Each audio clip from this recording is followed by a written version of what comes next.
DK Suresh ಹೆಸರಲ್ಲಿ ಐಶ್ವರ್ಯ ವಂಚನೆ ಪುರಾಣ. ಐಶ್ವರ್ಯ ವಂಚನೆ ಕೇಸ್ಗೆ ಇಡಿ ಎಂಟ್ರಿ ಆಗುತ್ತಾ?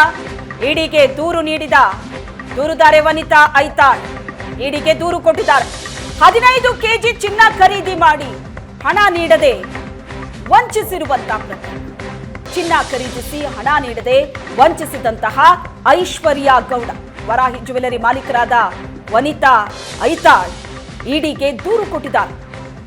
ಕ್ರೆಡಿಟ್ ರೂಪದಲ್ಲಿ ಚಿನ್ನ ಖರೀದಿ ಮಾಡಿ ಹಣ ನೀಡದೆ ವಂಚನೆ ಮಾಡಿದ. ಈಗಾಗಲೇ ಐಶ್ವರ್ಯ ಗೌಡ ವಿರುದ್ಧ ಬೇರೆ ಬೇರೆ ಠಾಣೆಗಳಲ್ಲಿ ಎಫ್ಐಆರ್ ಆಗಿದೆ. ವಿಚಾರಣೆ ನಡುವೆಯೇ ಐಶ್ವರ್ಯ ವಿರುದ್ಧ ಇಡಿಗೆ ದೂರನ್ನ ಕೊಟ್ಟಿದ್ದಾರೆ ವನಿತಾ ಐತಾಳ್. ಈ ಬಗ್ಗೆ ಹೆಚ್ಚಿನ ಡೀಟೇಲ್ಸ್ ಅನ್ನ ಕೊಡ್ತಾರೆ ನಮ್ಮ ಪ್ರತಿನಿಧಿ ಗುರುರಾಜ್ ಹೂಗಾರ್ ಸಂಪರ್ಕದಲ್ಲಿದ್ದಾರೆ. ಗುರುರಾಜ್, ಇಲ್ಲಿ ಐಶ್ವರ್ಯ ವಿರುದ್ಧ ಈಗಾಗಲೇ ಸಾಕಷ್ಟು ಪ್ರಕರಣಗಳು ದಾಖಲಾಗಿದೆ, ಎಫ್ಐಆರ್ ಆಗಿದೆ ಬೇರೆ ಬೇರೆ ಸ್ಟೇಷನ್ಗಳಲ್ಲಿ. ಆದ್ರೆ ಇಡಿ ಎಂಟ್ರಿ ಕೊಡುತ್ತಾ ಅನ್ನೋದು ಈಗ ಪ್ರಶ್ನೆ. ಏನಂತ ದೂರು ದಾಖಲಾಗಿದೆ ಈಗ ವನಿತಾ ಐತಾಳಿಂದ?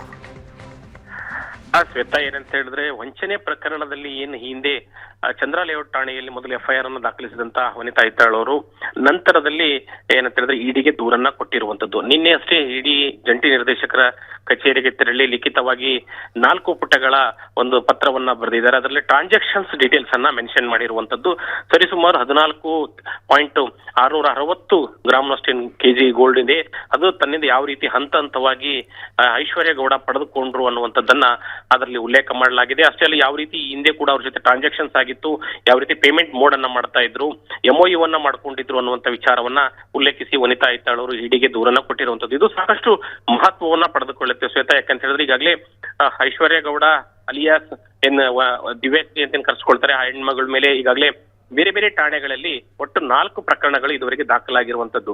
ಮಂಡ್ಯದಲ್ಲೂ ಆಗಿದೆ, ಬೆಂಗಳೂರಿನಲ್ಲಿ ಚಂದ್ರ ಲೇಔಟ್ ನಲ್ಲೂ ಆಗಿದೆ, ನಿನ್ನೆ ಅಷ್ಟೇ ಮತ್ತೊಂದು ಎಫ್ಐಆರ್ ಕೂಡ ದಾಖಲಾಗಿದೆ.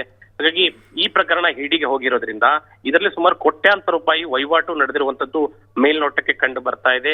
ಅದರಲ್ಲೂ ದುಬೈನಿಂದ ಚಿನ್ನವನ್ನ ತರಿಸ್ಕೊಡ್ತೀನಿ ಅಂತ ಹೇಳಿ ಸಾರ್ವಜನಿಕರಿಂದ, ಉದ್ಯಮಿಗಳಿಂದ, ರಾಜಕಾರಣಿಗಳಿಂದಲೂ ಕೂಡ ಹಣವನ್ನ ಹೆತ್ತಿರುವಂತಹ ಐಶ್ವರ್ಯ ಗೌಡ ಸರಿಸುಮಾರು ಒಂದು ಮೂಲದ ಪ್ರಕಾರ 40ಕ್ಕೂ ಹೆಚ್ಚು ಜನರಿಗೆ ವಂಚನೆ ಮಾಡಲಾಗಿದೆ ಅನ್ನುವಂತ ಮಾಹಿತಿ ಇದೆ. ಆದ್ರೆ ಅಧಿಕೃತವಾಗಿ ಇದುವರೆಗೆ 4 ಎಫ್ಐಆರ್ಗಳು ದಾಖಲಾಗಿದೆ. ಅಂದಾಜು 200 ಕೋಟಿಗೂ ಹೆಚ್ಚು ವಹಿವಾಟು ನಡೆದಿರಬಹುದು ಅನ್ನುವಂತ ಮಾಹಿತಿ ಇಡಿಗೆ ಲಭ್ಯವಾಗಿದೆ. ಈ ನೆಲೆಯಲ್ಲಿ ಇಡಿ ಅಧಿಕಾರಿಗಳು ದೂರು ಸ್ವೀಕರಿಸಿದ ನಂತರ ಈಗ ಅಲರ್ಟ್ ಆಗಿದ್ದಾರೆ.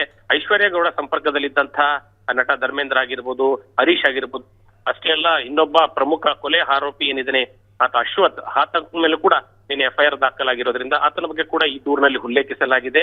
ಹಾಗಾಗಿ ಇಡಿ ಯಾವ ರೀತಿ ಕ್ರಮವನ್ನ ಕೈಗೊಳ್ಳುತ್ತೆ ಅನ್ನೋದು ಕಾದು ನೋಡ್ಬೇಕಾಗಿದೆ. ಈಗಾಗಲೇ ಸಂಪೂರ್ಣ ಟ್ರಾನ್ಸಾಕ್ಷನ್ಸ್ ಡೀಟೇಲ್ಸ್ ಅನ್ನ ನೀಡಿರೋದ್ರಿಂದ ವನಿತಾ ಐತಾಳ್ ಅವರು ಮುಂಬೈನ ಬೇರೆ ಬೇರೆ ಉದ್ಯಮಿಗಳಿಂದ ನಾನು ಚಿನ್ನವನ್ನ ತಂದು ಐಶ್ವರ್ಯ ಗೌಡಗೆ ನೀಡಿದ್ದೇನೆ ಅನ್ನುವಂತ ಮಾಹಿತಿಯನ್ನು ಉಲ್ಲೇಖಿಸಿರೋದ್ರಿಂದ ಇದು ಇಡಿ ಮುಂದೆ ಯಾವ ರೀತಿ ಕ್ರಮವನ್ನ ಜರುಗಿಸುತ್ತೆ ಅನ್ನುವಂಥದ್ದು ಕಾದು ನೋಡ್ಬೇಕಾಗುತ್ತೆ.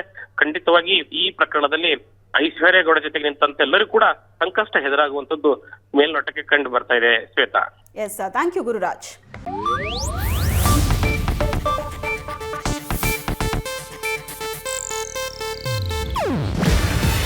ಇದು ಏಷ್ಯಾನೆಟ್ ನ್ಯೂಸ್ ನೆಟ್ವರ್ಕ್ ಪ್ರಸ್ತುತಿ. ನೀವು ನೋಡ್ತಿದ್ದೀರಾ ಏಷ್ಯಾನೆಟ್ ಸುವರ್ಣ ನ್ಯೂಸ್.